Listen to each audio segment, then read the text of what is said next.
Կիրակի օրը Արարատի մարզի Արարատ գյուղի Սուրբ Հակոբ եկեղեցում Նիկոլ Փաշինյանի մասնակցությամբ նախատեսված պատարագին այդ եկեղեցու հոգևոր հովիվ Տեր հարությունը չի լինելու։ Իշխանություն լրատվականին պատմեցին, որ քահանան արձակուրդ է գնացել Փաշինյանի գրած ստատուսի հաջորդ օրը։ Ըստ աղբյուրի, Տեր հարությունը հրաժարվել է հոգևոր կարգ մատուցել եւ թեմը կանգնել է քահանայի փոխարինման փաստի առաջ։ Նշենք, որ Տեր հարությունն իր քահանայական ձեռնադրությունը ստացել է Բագրատ սրբազանից, ով շուրջ 6 ամիս է գտնվում է կալանավայրում։ Կիրակի օրվա պատարագը ստիպված է լինելու մատուցել Տեր Երվանդ Քահանա Բաբայանը, նա 2012 թվականի փետրվարի 1-ից ծառայում է Արտաշատի ներքին Դվին գյուղի Սուրբ Հարություն եկեղեցում։ Սակայն ամենաուշագրավ հանգամանքը հետևյալն է։ Դեռ պատարագից մոտ 1 շաբաթ առաջ Նիկոլ Փաշինյանն իր էջում հայտարարել էր, որ մասնակցելու է կոնկրետ քահանայի մատուցած պատարագին։ Այսինքն նա նախօրոք տեղեկացված է եղել, որ Սուրբ Հակոբ եկեղեցու հոգևոր հովիվը չի իրականացնելու իրեն վերապահված ծառայությունը եւ արդեն որոշված է, թե ով է փոխարինելու վերջինիս։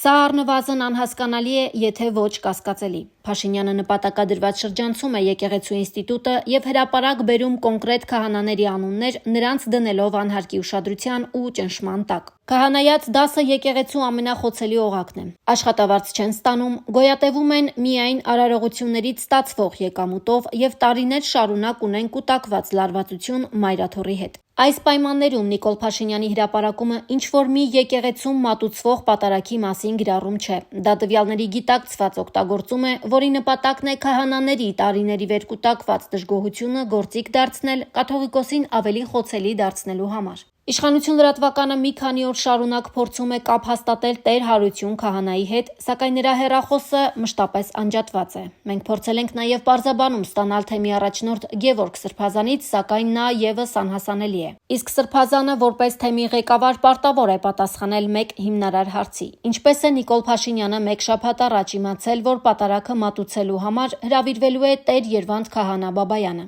Նոր քահանային Արարատ գյուղ է ուղարկել Գևորգ Սրբազանը, ով միակն էր, որ հոգևոր ժողովում դեմ էր քվեարկել Փաշինյանին միացած Տեր Արամին կարգալույծ անելու որոշմանը։ Մենք դիմել ենք նաև մայրաթոռին հասկանալու, թե ինչ կարգապահական հետևանքներ կարող են լինել այդ իրավիճակում ծառայություն մատուցող քահանայի համար։ Մայրաթոռի տեղեկատվական համակարգի ղեկավար Տեր Եսային վստահեցրեց, որ քահանան կարգալույծ չի արվի միայն այն պատճառով, որ համաձայնել է փոխարինել Տեր հարությունին։ Սակայն այստեղ կա առանցքային հարց։ Պատարագի ընթացքում արդյոք քահանան կհիշատակի վեհափառ հայրապետին։ Եթե նա չհիշատակի վեհափառի անունը, ապա դա արդեն դիտարկվում է որպես ծանր խախտում։ Եվ դրա համար անպայման կլինեն հետևանքներ։ Ինչ պատժաչափ կկիրառվի կարգալույծ ժամանակավոր ծառայությունից հեռացում, թե կարգապահական միջոց կորոշի համապատասխան հանձնաժողովը, ասաց Տեր Եսային։ Լիա Սարգսյան, Իշխանություն լրատվական։